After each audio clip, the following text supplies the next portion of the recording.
Hi students, ಯಾರೆಲ್ಲ ನೈನ್ತಲ್ಲೇ ನಾನು fail ಆಗಿಬಿಟ್ಟೆ, ನಾನು ಟೆಂತಿಗೆ ಹೋಗೋಕ್ಕಾಗಲಿಲ್ಲ, ನಾನು ಟೆಂತಲ್ಲಿ ಫೇಲ್ ಆಗಿಬಿಟ್ಟೆ, ನಾನು ಫಸ್ಟ್ ಪಿ ಯು ಸಿಗೆ ಹೋಗೋಕ್ಕಾಗಿಲ್ಲ, ನಾನು ಈಗ ಸ್ಟಡೀಸ್ನ ಇಲ್ಲೇ ಡ್ರಾಪ್ ಮಾಡಿಬಿಡ್ತೀನಿ ಅನ್ನೋ ಸ್ಟೂಡೆಂಟ್ಸಿಗೆ ಎಸ್ಪೆಷಲಿ ಈ ವಿಡಿಯೋ ಮಾಡ್ತಾ ಇರೋದು. ಇದರಲ್ಲೊಂದು ಸ್ಟ್ರಾಂಗ್ ಮೆಸೇಜ್ ಇದೆ. ಈ ವಿಡಿಯೋನ ಸ್ಕಿಪ್ ಮಾಡ್ದಲ್ಲೇ ಕೊನೆ ತನಕ ನೋಡಿ, ಕೆಲವರಿಗೆ ಶೇರ್ ಮಾಡಿ, ಜೊತೆಗೆ ನಮ್ಮ ಚಾನಲ್ಗೆ ಸಬ್ಸ್ಕ್ರೈಬ್ ಆಗಿಲ್ಲ ಅಂದರೆ ಸಬ್ಸ್ಕ್ರೈಬ್ ಆಗೋದನ್ನು ಮಾತ್ರ ಮರಿಬೇಡಿ. So let's start. So dropper to ranker winning strategy for SSLC. Okay, ನಾನು ಹೇಳ್ತಾ ಇರೋ ಸ್ಟೂಡೆಂಟ್ಸಿಗೆ, ನೀವು ಯಾರೆಲ್ಲ ನಾನು ಟೆಂತಲ್ಲಿ ಫೇಲ್ ಆಗಿಬಿಟ್ಟೆ ಫಸ್ಟ್ ಅಟೆಂಪ್ಟಲ್ಲಿ, ನನಗೆ ಬೇಜಾರಾಗ್ಬಿಡ್ತು, ನಾನು ಓದೋದನ್ನೇ ಬಿಟ್ಬಿಡ್ತೀನಿ, ಡ್ರಾಪ್ ಮಾಡಿಬಿಡ್ತೀನಿ, ನಾನು ಮತ್ತೆ ಮುಂದಕ್ಕೆ ಓದಲ್ಲ, ಆ ಥರ ಅನ್ನೋರಿಗೆ ಈ ವಿಡಿಯೋ ಎಸ್ಪೆಷಲಿ ಕೊನೆ ತನಕ ನೋಡಿ. ಓಕೆ, ಡ್ರಾಪರ್ ಟು ರ್ಯಾಂಕರ್ ಒಂದು ಇಂಪಾರ್ಟೆಂಟ್ ಮೆಸೇಜ್ ಜೊತೆಗೆ ಬಂದಿದ್ದೀನಿ. Failed once scored low marks. ನಾನು ಸ್ಕೋರ್ ಕಮ್ಮಿ ಆಗಿಬಿಡ್ತು, ನಾನು ಕಷ್ಟಪಟ್ಟು ಓದಿದ್ದೆ, ಮಾರ್ಕ್ಸ್ ಕಮ್ಮಿ ಆಯಿತು, ಅಥವಾ ನಾನು ಫೇಲ್ ಆಗಿಬಿಟ್ಟೆ, ನಾನು ಇಲ್ಲೇ ಡ್ರಾಪ್ ಮಾಡಿಬಿಡ್ತೀನಿ, ನನಗೆ ಸ್ಟಡೀಸಲ್ಲಿ ಇಂಟ್ರೆಸ್ಟ್ ಇಲ್ಲ ಅಂತ ಅಂದ್ಕೊಂಡವ್ರಿಗೆ, every one around you is moving ahead and you feel stuck. ನನ್ನ ಅಕ್ಕಪಕ್ಕದ ಜೊತೆ ಇದ್ದವರೆಲ್ಲ, ಅಕ್ಕಪಕ್ಕದ ಮನೇಲಿ ಇದ್ದವರು, ನನ್ನ ಜೊತೆ ಓದ್ದವರು, ನನ್ನ ಸ್ಕೂಲಲ್ಲಿ ನನ್ನ ಪಕ್ಕ ಕೂತವರು ಎಲ್ಲರೂ ಪಾಸ್ ಆಗಿದ್ದಾರೆ, ಒಳ್ಳೆ ಸ್ಕೋರ್ ತೆಗೆದಿದ್ದಾರೆ, ಅವ್ರು ಮುಂದಕ್ಕೆ ಹೋಗ್ತಾ ಇದ್ದಾರೆ. ಬಟ್ ನನ್ನ ಕೈಲಿ ಆಗ್ತಾ ಇಲ್ಲ, ನಾನು ಬೇಡ, ನನಗೆ ಸ್ಟಡೀಸೇ ಬೇಡ, ನಾನು ಬಿಟ್ಬಿಡ್ತೀನಿ, ಡ್ರಾಪ್ ಮಾಡಿಬಿಡ್ತೀನಿ ಅಂತ ಮಾತ್ರ ಅಂದ್ಕೊಬೇಡಿ. ಯಾಕೆ ಅಂತ ಅಂದರೆ, listen carefully. This is not the end of your story, this is the start of your come back. ಇದೇ ಲಾಸ್ಟ್ ಅಲ್ಲ, ಇದೇ ಫೈನಲ್ ಅಲ್ಲ, ಕರೆಕ್ಟಾ? ಇದೇನು ಫೈನಲ್ ಅಲ್ಲ. This is not the end of your story. ಇದು ನಿಮಗೆ ಕಮ್ ಬ್ಯಾಕ್ ಮಾಡೋದಕ್ಕೆ ಇರೋ time. Okay, this is the start of your come back. ಅದನ್ನು ನೆನಪಲ್ಲಿ ಇಟ್ಕೊಳ್ಳಿ. ಇದು ಕೊನೆ ಅಲ್ಲ, ಅರ್ಥ ಮಾಡ್ಕೊಳ್ಳಿ. ಓಕೆ, ಅದರಲ್ಲೂ 10th ಮಾರ್ಕ್ಸು ನಿಮ್ಮ ಲೈಫ್ ಸಕ್ಸಸ್ ಜಡ್ಜ್ ಮಾಡಲ್ಲ, ಡಿಸೈಡ್ ಮಾಡಲ್ಲ. ಅದನ್ನು ನೆನಪಲ್ಲಿ ಇಟ್ಕೊಳ್ಳಿ. Okay, because many toppers var once average, even failures. ಎಷ್ಟೋ ಜನ ಟಾಪರ್ಸ್ ಅಥವಾ ಎಷ್ಟೋ ಜನ ಜಾಸ್ತಿ ಸ್ಕೋರ್ ಮಾಡಿದವರು ಮೊದಲು ಯಾವುದೋ ಒಂದು ಸ್ಟ್ಯಾಂಡರ್ಡಲ್ಲಿ 6th 7th 1st 2nd ಆ ಥರದ್ರಲ್ಲೆಲ್ಲ ಫೇಲ್ ಆದವ್ರು ಇರ್ಬೋದು, ಅಥವಾ ಕಮ್ಮಿ ಮಾರ್ಕ್ಸ್ ತೆಗೆದವ್ರು ಇರ್ಬೋದು. ಅದರಿಂದ ಬುದ್ಧಿ ಕಲಿತು ಇವತ್ತು ಸ್ಕೋರ್ ಮಾಡಿದ್ದಾರೆ, ಟಾಪರ್ ಆಗಿದ್ದಾರೆ. ಏನು ಡಿಫ್ರೆನ್ಸ್ ಏನು? ದೆ ಚೇಂಜ್ ದೇರ್ ಸ್ಟ್ರಾಟಜಿ. ಏನು ಸ್ಟ್ರಾಟಜಿ ಚೇಂಜ್ ಮಾಡಿದ್ದಾರೆ? Listen here. ಈಗ ಒಂದು ಎಕ್ಸಾಂಪಲ್ ಕೊಡ್ತೀನಿ. ನೀವು ಒಂದು ಸೈಕಲ್, ಹೈಸ್ಕೂಲ್ ಅಂದರೆ ಒಂದು ಸೈಕಲ್ ಓಡಿಸ್ತಿರ್ತೀರ, ಕೆಲವರು ಬೈಕು ಓಡಿಸ್ತೀರ. ಸೊ ಸೈಕಲ್ ಕಲಿಬೇಕಾದ್ರೆ ಅಥವಾ ಬೈಕ್ ಕಲಿಬೇಕಾದ್ರೆ ಬೀಳೋದು ಮಾಮೂಲಿ, ಆಯಿತಾ? ಬಿದ್ದು ಏಟ್ ಮಾಡ್ಕೊಳ್ಳೋದು ಮಾಮೂಲಿ. ನೀವು ಎಷ್ಟೇ ಕಷ್ಟಪಟ್ಟರು, ಫಾರ್ ಎಕ್ಸಾಂಪಲ್ ಸೈಕಲಲ್ಲಿ ನೀವು ಪೆಡ್ಲು ಹೊಡಿಬೇಕಾದ್ರೆ ನೀವು ಸೀಟ್ ಮೇಲೆ ಕೂತು ಹ್ಯಾಂಡಲ್ ಬ್ಯಾಲೆನ್ಸ್ ಇಟ್ಕೊಳ್ಳೋದು, ಬ್ಯಾಲೆನ್ಸ್ ಕಲಿಯೋದು ಕಷ್ಟ ಇರುತ್ತೆ. ಸುಮಾರು ಸತಿ ಬೀಳ್ತೀರಾ, ಸುಮಾರು ಸತಿ ಹೇಳ್ತೀರಾ. ಹಂಗಂತ ನೀವುಗಳು ಅದನ್ನು ಸೈಕಲ್ ಕಲಿಯೋದನ್ನೇ ಬಿಟ್ಬಿಡ್ತೀರಾ ಬಿದ್ದ ತಕ್ಷಣ? ಅಯ್ಯೋ ನಾನು ಬಿದ್ದೆ, ಏಟಾಯಿತು, ರಕ್ತ ಬಂತು, ಗಾಯ ಆಯಿತು ಅಂತ ಸೈಕಲ್ ಹೊಡೆಯೋದನ್ನೇ ಬಿಟ್ಬಿಡ್ತೀರಾ? ಅಥವಾ ಬೈಕ್ ಓಡಿಸೋದು ಕಲಿಯೋದನ್ನೇ ಬಿಟ್ಬಿಡ್ತೀರಾ? ಇಲ್ಲ ಅಲ್ವಾ? ನಾನು ಸೈಕಲ್ ಓಡಿಸ್ಲೇಬೇಕು, ಬೈಕ್ ಓಡಿಸ್ಲೇಬೇಕು ಅನ್ನೋ ಹುಚ್ಚಿಂದ ಸ್ಟಾರ್ಟ್ ಮಾಡ್ತೀರಾ. ಹಠದಿಂದ ನೀವು ಕಲಿತೀರಾ, ನೀವು ಸೈಕಲ್ಲು ಓಡಿಸ್ತೀರಾ, ಬೈಕು ಓಡಿಸ್ತೀರಾ. ಕರೆಕ್ಟಾ? ಸೊ ನಾನು ಈ ಸೈಕಲಿಂದ ಬಿದ್ದುಬಿಟ್ಟೆ, ನನಗೆ ಓಡ್ಸೋಕ್ಕಾಗಲಿಲ್ಲ, ನಾನು ಏನು ಟ್ರೈ ಮಾಡಿದ್ರು ಆಗ್ತಾ ಇಲ್ಲ, ಈ ಸೈಕಲ್ನೇ ಚೇಂಜ್ ಮಾಡಿಬಿಟ್ಟು ಬೇರೆ ಸೈಕಲ್ ತಗೊಬಂದ್ಬಿಡೋಣ, ಈ ಬೈಕ್ ಚೇಂಜ್ ಮಾಡಿಬಿಟ್ಟು ಬೇರೆ ಬೈಕ್ ತರೋಣ, ಅವಾಗ ನಾನು ಓಡಿಸ್ತೀನಿ ಅಂತ ಅನ್ಕೊಂತೀರಾ? ಇಲ್ಲ ತಾನೆ?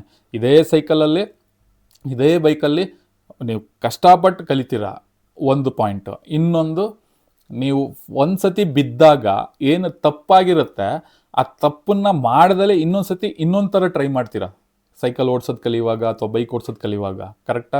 ಯೋಚನೆ ಮಾಡಿ. ನೀವು ಸೈಕಲ್ ಓಡಿಸುವಾಗ, ಬೈಕ್ ಓಡಿಸುವಾಗ ನೀವು ಏನಕ್ಕೆ ಬೀಳ್ತೀರಾ ಅನ್ನೋದನ್ನು ನೀವು ಅರ್ಥ ಮಾಡಿಕೊಂಡು, ಈ ಥರ ನಾನು ಸೈಕಲಲ್ಲಿ ಪೆಡಲ್ ಹಾಕೊಂಡು ಹಿಂಗೆ ತುಣಿದಾಗ ನನಗೆ ಅದು ಬಿದ್ದೆ, ಅಥವಾ ಹಿಂಗೆ ಸೀಟ್ ಮೇಲೆ ಕೂರುವಾಗ ಹಿಂಗೆ ಬಿದ್ದೆ, ಇದನ್ನು ನಾನು ಮತ್ತೆ ರಿಪೀಟ್ ಮಾಡಬಾರ್ದು, ಬೇರೆ ಥರ ಟ್ರೈ ಮಾಡೋಣ ಅಂತ ಮಾಡ್ತೀರಾ ತಾನೆ?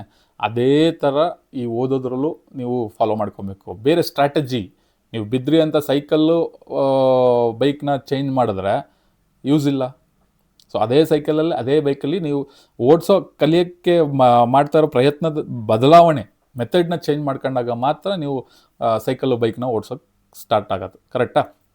ಹಾಗೆ ನಾನಿಲ್ಲಿ ಕಮ್ಮಿ ಮಾರ್ಕ್ಸ್ ತೆಗೆದುಬಿಟ್ಟೆ, ಫೇಲ್ ಆಗಿಬಿಟ್ಟೆ ಅನ್ನೋ ಕಾರಣಕ್ಕೆ ನೀವು ನಾನು ಓದೋದನ್ನೇ ಡ್ರಾಪ್ ಮಾಡಿಬಿಡ್ತೀನಿ ಅಂದರೆ ಯೂಸ್ ಇಲ್ಲ. ನಿಮ್ಮ ಮೆಥಡ್ನ ಚೇಂಜ್ ಮಾಡಿ ಮಾರ್ಕ್ಸ್ ಸ್ಕೋರ್ ಆಗುತ್ತೆ. ಓಕೆನಾ? ದೆನ್ ಏನು ಒಂದು ಟ್ರುತ್ ಏನಂದರೆ, first let's be honest. You didn't fail because you are not smart. ಎಲ್ಲರೂ ಸ್ಮಾರ್ಟ್ ಇರ್ತಾರೆ, ಎಲ್ಲರೂ ಬ್ರಿಲಿಯಂಟ್ಸ್ ಇರ್ತಾರೆ, ಯಾರು ಏನು ದಡ್ರಲ್ಲ. ಹುಡ್ತಾನೆ ದಡ್ರಾಗಲ್ಲ, ಅದೇ ಥರ ಹುಡ್ತಾನೆ ಬ್ರಿಲಿಯಂಟ್ಸು ಇರಲ್ಲ. ಓಕೆ, ನಮ್ಮ ಹವ್ಯಾಸದ ಮೇಲೆ, ನಾವು ಓದೋ ಡಿಸಿಪ್ಲಿನ್ ಅಥವಾ ನಾವು ಓದೋ ಮೆಥಡ್ ಮೇಲೆ ಅದು ಡಿಪೆಂಡ್ ಆಗುತ್ತೆ. You failed because no clear plan, only reading, no writing, last minute preparation, distraction. ಏನಕ್ಕೆ ಫೇಲ್ ಆಗ್ತೀರಾ, ಏನಕ್ಕೆ ಮಾರ್ಕ್ಸ್ ಕಮ್ಮಿ ಬರುತ್ತೆ?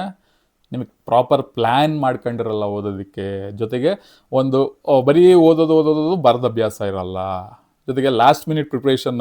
ಇಡೀ ವರ್ಷ ಎಲ್ಲ ಓದಿರಲ್ಲ, ಟೆಸ್ಟಲ್ಲಿ ಎಕ್ಸಾಮ್ ಹೆಂಗೆಂಗೋ ಇದು ಮಾಡ್ಕೊಂಡಿರ್ತೀರ.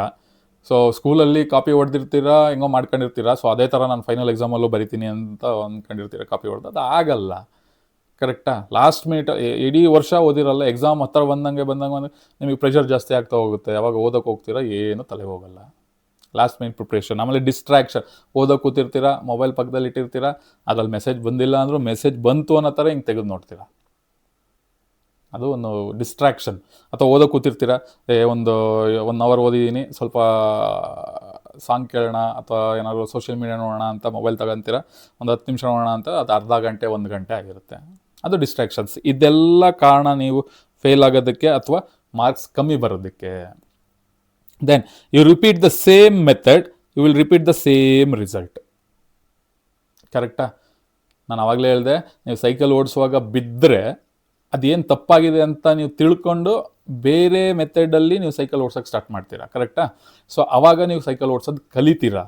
ಅದೇ ಥರ ನೀವು ಬಿದ್ದಾಗ ಏನು ತಪ್ಪು ಮಾಡಿರ್ತೀರಲ್ಲ, ಅದೇ ಥರ ನೀವು ಮತ್ತೆ ಕಂಟಿನ್ಯೂ ಮಾಡಿದ್ರೆ ಮತ್ತೆ ಬೀಳ್ತಾ ಇರ್ತೀರ. ನೀವು ಸೈಕಲ್ ಓಡಿಸೋದು ಕಲಿಯೋಕ್ಕಾಗಲ್ಲ.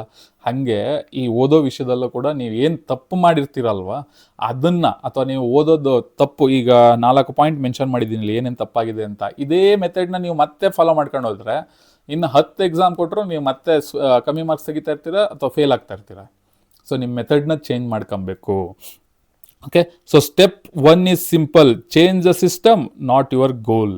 ಅದಕ್ಕೆ ಹೇಳಿದ್ದು, ನೀವು ಸೈಕಲಲ್ಲಿ ಓಡಿಸ್ಬೇಕಾದ್ರೆ ಬಿದ್ದಾಗ, ಇದು ನಾನು ಸೈಕಲ್ ಬೇಡ, ನಾನು ಬೇರೆ ಸೈಕಲ್ ಕೊಡಿ, ನಾನು ಓಡಿಸೋದು ಕಲ್ತ್ಬಿಡ್ತೀನಿ ಅಂತ ಅಂದರೆ ಆಗಲ್ಲ. ಅದೇ ಸೈಕಲಲ್ಲಿ ಬೇರೆ ಮೆಥಡ್ನ ಚೇಂಜ್ ಮಾಡಿಕೊಂಡು ನೀವು ಸೈಕಲ್ ಓಡಿಸೋದು ಕಲಿತಾಗ ನೀವು ಪರ್ಫೆಕ್ಟ್ ಆಗ್ತೀರ. ಅದೇ ಥರ ಓದೋದು, ನಿಮಗೆ ಒಂದು ಇದರಲ್ಲಿ ಮಾರ್ಕ್ಸ್ ಕಮ್ಮಿ ಬರ್ತಾ ಇದೆಯಾ, ಬೇಡ, ಬೇರೆ ಚೇಂಜ್ ಮಾಡೋಣ, ನನ್ನದೇ ತಪ್ಪಿದೆ, ನಾನೇ ಓದಿಲ್ಲ, ಲಾಸ್ಟ್ ಮಿನಿಟ್ ಪ್ರಿಪ್ರೇಷನ್ನು, ಎಕ್ಸಾಮ್ ಟೈಮಲ್ಲಿ ಓದಿದ್ರೆ ಆಗಲ್ಲ, ಸೊ ಚೇಂಜ್ ಮಾಡ್ಕೊಳ್ಳೋಣ. ನಿಮಗೆ ಮತ್ತೆ ಇನ್ನೂ 2 ಎಕ್ಸಾಮ್ ಇದೆ. ಆಮೇಲೆ ನಿಮಗೆ ಇನ್ನೊಂದು ಅಡ್ವಾಂಟೇಜ್ ಏನಂತ ಅಂದರೆ, ನಿಮಗೆ ಹೋದ ವರ್ಷದಿಂದ 3 ಎಕ್ಸಾಮ್ ಇದೆಯಾ. ಸೊ 3 ಎಕ್ಸಾಮಲ್ಲಿ ಮೊದಲೆಲ್ಲ ಫಸ್ಟ್ ಎಕ್ಸಾಮ್ ಫೈನಲ್ ಮಾರ್ಚಲ್ಲಿ ಏನಾಗುತ್ತೆ, ಅದಾದ್ಮೇಲೆ ಸಪ್ಲಿಮೆಂಟ್ರಿ ಅಂತ ಮಾಡೋರು. ಸೊ ಅದ್ರಲ್ಲಿ ಪಾಸ್ ಆದಮೇಲೆ ಮಾರ್ಕ್ಸ್ ಕಾರ್ಡಲ್ಲಿ ಸಪ್ಲಿಮೆಂಟ್ರಿ ಅಂತ ಬರ್ತಾಯಿತ್ತು. ಬಟ್ ಇವಾಗ ನಿಮಗೆ 3 ಎಕ್ಸಾಮಲ್ಲಿ ಯಾವ ಎಕ್ಸಾಮಲ್ಲಿ ಪಾಸ್ ಆದರೂ ಸಪ್ಲಿಮೆಂಟ್ರಿ ಅಂತ ಬರೋಲ್ಲ. ಹಾಗಂತ ಫೇಲ್ ಆಗಿ ಎಕ್ಸಾಮ್ ಬರೀರಿ ಅಂತ ಹೇಳ್ತಾ ಇಲ್ಲ. ಕಮ್ಮಿ ಮಾರ್ಕ್ಸ್ ತೆಗೆದವ್ರಿಗೆ ಮತ್ತೆ ಆ ಮಾರ್ಕ್ಸ್ನ ಜಾಸ್ತಿ ಮಾಡ್ಕೊಳ್ಳೋದಕ್ಕೆ, ಇಂಪ್ರೂವ್ ಮಾಡೋದಕ್ಕೆ ಇನ್ನೊಂದು 2 ಚಾನ್ಸಸ್ ಇರುತ್ತೆ, ಅದು ಅವಕಾಶಗಳಿದೆ.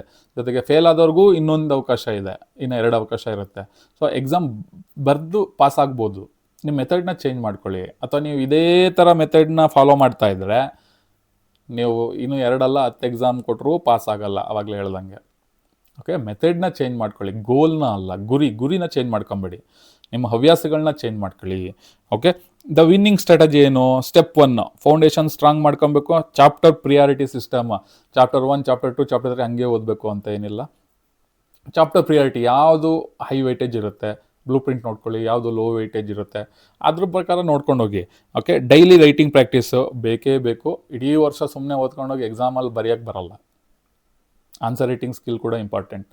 ಸುಮ್ಮನೆ ಓದಿರ್ತೀರ, ಯಾವ ಕ್ವಶನಿಗೆ ಹೆಂಗೆ ಬರೀಬೇಕು ಅನ್ನೋದೇ ಗೊತ್ತಿರಲ್ಲ. ಸೊ ರೈಟಿಂಗ್ ಪ್ರಾಕ್ಟೀಸ್ ಬೇಕು. ದೆನ್ ಪ್ರೀವಿಯಸ್ ಇಯರ್ ಕ್ವಶನ್ಸ್, ಚಿನ್ನದ ಗಣಿ, ಪ್ರೀವಿಯಸ್ ಇಯರ್ ಕ್ವಶನ್ಸ್ನ ರೆಫರ್ ಮಾಡ್ಕೊಳ್ಳಿ. ಅದರಲ್ಲಿ ಯಾವ ಚಾಪ್ಟರಿಂದ ಯಾವ ಕ್ವಶನ್ ಬಂದಿದೆ, ಈಗ ಒಂದು ಚಾಪ್ಟರ್ ಆಯಿತಾ, ಓದಾಯ್ತಾ, ಸೊ ಸಪ್ರೇಟಾಗಿ ನೀವೇ ಪ್ರಿಪೇರ್ ಮಾಡ್ಕೊಳ್ಳಿ ನೋಟ್ಸ್ನ, ನಿಮಗೆ ಅರ್ಥ ಆಗೋ ಥರ ಓನ್ ವರ್ಡ್ಸಲ್ಲಿ ಬರೆದು. ಅದಾದಮೇಲೆ ಆ ಕ್ವಶನ್ ಪೇಪರ್ಸ್ ತೆಕ್ಕೊಳ್ಳಿ, ಮಿಡ್ ಟರ್ಮು, ಪ್ರಿಪ್ರೇಟ್ರಿ ಮತ್ತು ಪ್ರೀವಿಯಸ್ ಇಯರ್ ಎಕ್ಸಾಮ್ಸ್ದು ಅದೆಲ್ಲ. ಸೊ ಆ ಚಾಪ್ಟರಿಂದ ಯಾವ ಕ್ವಶನ್ಸ್ ಬಂದಿದೆ ಅದನ್ನು ಬರ್ಕೊಳ್ಳಿ. ಅದಾದಮೇಲೆ ಯಾವ ಕ್ವಶನ್ ಎಷ್ಟು ಸಲ ರಿಪೀಟ್ ಆಗಿದೆ ಅನ್ನೋದು ಬರ್ಕೊಳ್ಳಿ. ಆವಾಗ ನಿಮಗೆ ಆ ಚಾಪ್ಟರಿಂದ ಯಾವ ಕ್ವಶನ್ ರಿಪೀಟ್ ಆಗಿದೆ ಅಂದರೆ ಅದು ತುಂಬ ಇಂಪಾರ್ಟೆಂಟು, ಅದ್ರ ಬಗ್ಗೆ ಜಾಸ್ತಿ ಟೈಮ್ ಕೇಳಿದ್ದಾರೆ, ಅದೆಲ್ಲ ನಿಮಗೆ ಅರ್ಥ ಆಗುತ್ತೆ. ಓಕೆ, ಸ್ಮಾರ್ಟ್ ರಿವಿಷನ್ ಸಿಸ್ಟಮ್, ಇದೊಂದು ಅರ್ಥ ಮಾಡ್ಕೊಳ್ಳಿ. ರಿವಿಷನ್ ಮಾಡೋದು 1 year, that's all it takes to change your story. ಒಂದೇ 1 ವರ್ಷ ನಿಮ್ಮ ಲೈಫ್ ಸ್ಟೋರಿನೇ ಚೇಂಜ್ ಆಗಿಬಿಡುತ್ತೆ. ಓಕೆ, ಫ್ರಮ್ ಫೇಲ್ಯೂರ್ ಟು 90% ಬರ್ತೀರಾ. Then from doubt to confidence ಜಾಸ್ತಿ ಆಗುತ್ತೆ. ಫ್ರಮ್ ಡ್ರಾಪರ್ ಟು ರ್ಯಾಂಕರ್, ಇದು ಮೇಯ್ನು. ಡ್ರಾಪರ್ ಟು ರ್ಯಾಂಕರ್, ನನಗಾಗಲ್ಲ, ನಾನು ಡ್ರಾಪ್ ಮಾಡಿಬಿಡ್ತೀನಿ, ಓದಲ್ಲ ಅನ್ನೋ ಬದಲು ರ್ಯಾಂಕರ್ ಆಗಬೇಕು. ನೀವು ರ್ಯಾಂಕ್ ತೆಗಿಬೇಕು. ನಾನು ಸೈಕಲ್ ಇದು ಓಡ್ಸೋಕ್ಕಾಗಲ್ಲ, ನಾನು ಸೈಕಲ್ಲೇ ಓಡಿಸೋದೇ ಬಿಟ್ಬಿಡ್ತೀನಿ, ಅಥವಾ ಬೇರೆ ಸೈಕಲ್ ಕೊಡಿ. ಇರೋ ಸೈಕಲಲ್ಲೇ ಸೈಕಲ್ ಕಲಿತು ಪರ್ಫೆಕ್ಟ್ ಆಗಬೇಕು. Then the question is not it is possible ಅಂತ ಕ್ವಶನ್ ಅಲ್ಲ ಅದು. The question is will you do it.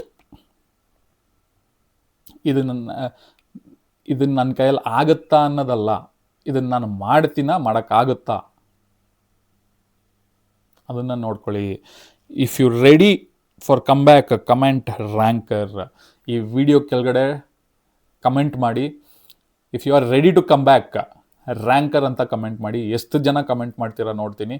So ಇದೇ ಥರ ಇನ್ಫಾರ್ಮೇಟಿವ್ ವಿಡಿಯೋ ಜೊತೆಗೆ ಮತ್ತೆ ನಿಮ್ಮ ಮುಂದೆ ಸಿಗ್ತೀನಿ. ಟಿಲ್ ದೆನ್ ಟೇಕ್ ಕೇರ್, ಬಾಯ್ ಬಾಯ್.